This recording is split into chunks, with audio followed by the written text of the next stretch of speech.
Kabrigada, apat na dating 4Ps sa children, top-notcher sa nursing board exam. Brigada Jigo Custodio, ibrigada mo! Brigada Live Report!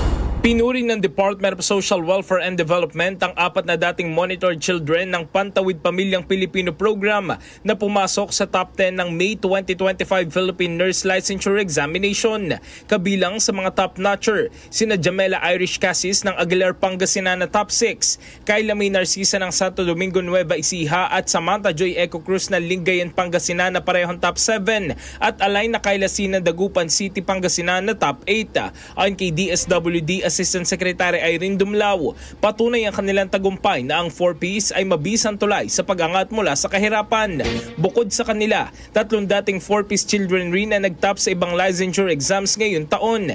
Sila ay sina Sheila Jane Doles na top 5 sa midwifery, Mustafa Escobar Ali na top 2 sa electrical engineering at JB Puentevella na top 1 sa electronics technician licensure examination.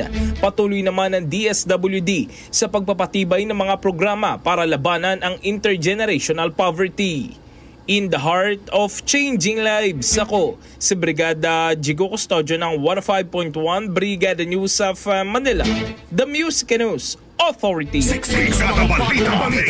Ang bahaging ito ay hatid sa atin ng Guard C Plus with Zinc Capsule. Always protektado ang kalusugan.